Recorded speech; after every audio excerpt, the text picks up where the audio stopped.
ፍቅር ግራ የሚያጋባ ነገር ነው። አንዳንዴ ትስቅልሃለች፣ አንዳንዴ ደግሞ አንተን ትታ በዝምታ ውስጥ ትቆያለች። አንተም የዛኔ ራስህን እየደጋገምክ እንደዚህ ብለህ ትጠይቃለህ፣ የእውነት ትወደኛለች ወይስ በሐሳቤ የፈጠርኩት ፈጠራ ነው ትላለህ።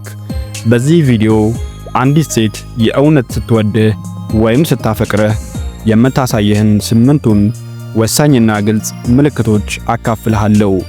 ይህ ታሪክ ከፊልም የመጣ አይደለም፣ ወይም ከሰዎች ግምት የመጣ አይደለም።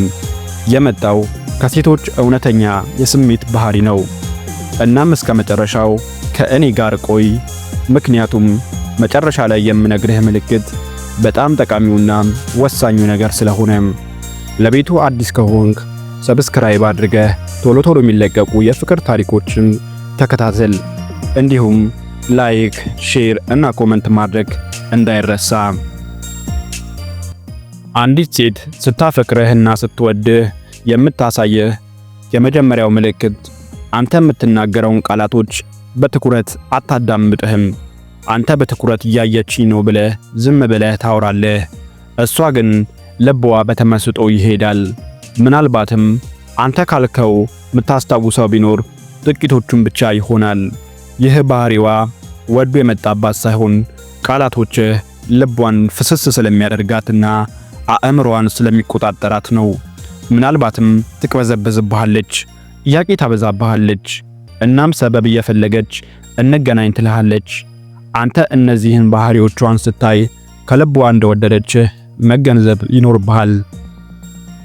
አንዲት ሴት ከልቧ ስታፈቅርህ የምታሳየህ ሁለተኛ ምልክት ደግሞ ጭንቀቶችህን፣ ህልሞችህን እናም ከረጅም ጊዜ በፊት የተናገርካቸውን ነገሮች ልታደርግልህና ልታሳካልህ ፈቃደኛ ትሆናለች። ስትወድህ ስቃይህ ጭንቀቷ ይሆናል። ሲደክምህ ቀድማ ትገነዘባለች። ዝም ስትል ዝምታ ይሰማታል። ምናልባት እሷ ሁል ጊዜ ችግሮችህን እንዴት መፍታት እንዳለባት ላታውቅ ትችላለች። ነገር ግን ሁሌም ካንተ ጋር ናት። ምክንያቱም እውነተኛ ፍቅር ስሜትን ችላ አይልም። እውነተኛ ፍቅር ሁሌም ይኖራል። የወደደችህን ሴት ፍቅር እውነተኛ መሆኑን የምታረጋግጥበት ሶስተኛው ምልክት ደግሞ ሁሌም ላንተ ክብር ይኖራታል። እውነተኛ ፍቅር ሁል ጊዜም ክብርን ይይዛል። እሷ ከልቧ ከወደደችህና ካፈቀረችህ ሰዓትህን ታከብርልሃለች፣ ውሳኔዎችህን ታከብርልሃለች፣ ድንበርህን ታከብርልሃለች። አንተን ለመቆጣጠር ወይም ማንነትህን ለመቀየር አትሞክርም። እሷም ማትስማማበት ቢሆን እንኳን ለአስተሳሰብህ ትልቅ ቦታ ትሰጣለች። አትንቅህም፣ ትዕዛዝህንና ምክርህንም ትቀበላለች። አንዲት ሴት ከልቧ ስትወድህና ስታፈቅርህ የምታሳየህ አራተኛው ምልክት ደግሞ በተደጋጋሚ ልታየህ ትፈልጋለች። ካንተ ጋር መሆን ሰላም ይሰጣታል፣ ደስታን ይቸራታል።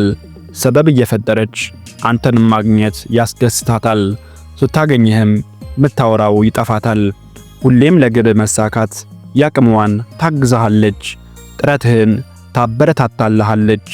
ካንተ ስኬት ጋር ራሷን አታወዳደርም፣ ትደሰታለች እንጂ። ፍቅር በጓደኛ ስኬት አይቀናም። ፍቅር ሁሌም ስኬትን ያበረታታል። አንዲት ሴት አንተን ከልቧ ስታፈቅርህ የምታሳየህ አምስተኛው ምልክት ደግሞ ላንተ የሚሆን ሰዓትን ትፈጥርልሃለች።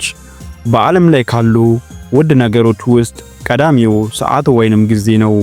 ከልቧ ስታፈቅርህ ምንም ሕይወት ቢዚ ቢያደርጋትም ለአንተ የሚሆን ሰዓት ትፈጥርልሃለች። በየቀኑ ስለምታደርጓቸው ረጃጅም ንግግሮች አይደለም፣ ስለ ወጥነትና ስለ ሁሌም መገኘት ነው እንጂ። ፍቅር እንደተገናኘ ይቆያል እንጂ ያለ ምክንያት አይጠፋም። አንዲት ሴት ካንተ እውነተኛ ፍቅር እንደያዛት የምታውቅበት ስድስተኛው ምልክት ደግሞ ሁሌም ራሷን በመሆኗ ምቾት ይሰማታል። ከልቧ ስታፈቅርህ ራሷን ለመደበቅ ምንም አይነት ማስክ አታደርግም። በፍቅር ውስጥ ያለች ሴት ለዝምታ፣ ስሜታዊ ለመሆንና ለመሳሳት አትፈራም። በእውነተኛነቷ ታምናለች። ምክንያቱም ፍቅር ደህንነት ይሰማዋል። ደህንነት ደግሞ ሐቀኝነትን ይፈጥራል። አንዲት ሴት ከልቧ ስታፈቅርህ የምታሳየህ 7ኛው ምልክት ደግሞ አንተን በወደፊቷ ውስጥ ትጨምርሃለች። ባገኘችው አጋጣሚ አንተን በወደፊቷ ውስጥ ታሳይሃለች። ለምሳሌ እያወራች በመሃል ወደፊት እኮ አብረን ይሄንን እናደርጋለን ትልሃለች። ወይም ስለ ወደፊት አብዝታ ትጠይቃለች። ወደፊት ማግባት ትፈልጋለህ? ልጆች እንዲኖሩ ትፈልጋለህ? ብላ ትጠይቃለች። አሊያም ስለ ወደፊታችን ምን ታስባለህ ብላ ትጠይቃለች። አንዲት ሴት ከልቧ ስታፈቅርህ የምታሳይህ የመጨረሻውና 8ኛው ምልክት ደግሞ አንተን ማክበሯን ሳትተው ይቅር ትልሃለች። ፍቅር ስህተትን ይቅር ይላል፣ ነገር ግን በጭራሽ ንቀትንና አክብሮት ማጣትን አይቀበልም። የእውነት የምትወድህና የምታፈቅርህ ከሆነ ልትረዳ ትሞክራለች፣ ነገር ግን ታማኝነትህና የመለወጥ ጥረትህን ትፈልጋለች። ፍቅር ታካሚ ነው እንጂ ሞኝ አይደለም። ፍቅር አይጮህም። ፍቅር ድራማዊ አይደለም። ፍቅር ቀጣይነት ያለው ነገር ነው። እንክብካቤን፣ አክብሮትን፣ ጊዜ መስጠትንና ጥሩ ስሜቷን የምታሳይ ከሆነ እመነኝ፣ አንተ በእሷ ሕይወት ውስጥ ትልቅ ቦታ አለህ ማለት ነው፣ ወይም ከልቧ ታፈቅርሃለች ማለት ነው። እናም ይህንን አስታውስ። አሪፍ እና እውነተኛ የሚባለው ፍቅር እንዲሁ የሚገመት አይደለም። ግራ የሚያጋባ ሳይሆን እውነተኛና ሰላማዊ ነው። ውድ ወንድሞቼ ይህ ቪዲዮ ከጠቀማችሁና ከረዳችሁ ላይክ፣ ሰብስክራይብ እና ሼር ማድረጋችሁን በጭራሽ እንዳትረሱ። እያንዳንዳቸው እውነተኛና ሰላማዊ ፍቅር ይገባቸዋል። በሌላ ቪዲዮ እስክንገናኝ ድረስ ቸር ያቆየን።